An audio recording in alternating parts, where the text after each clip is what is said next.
beredar video yang memperlihatkan sepasang opa oma yang sedang mengikuti lomba goyang acaca pada Irian Creative Wax di Papua. Video tersebut diunggah oleh akun TikTok @miaza_a dan ramai komentar dari warganet.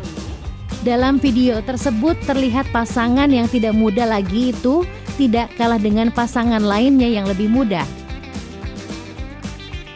Pada video tersebut dituliskan pasangan opa oma ini mendapat juara 1 lomba goyang caca.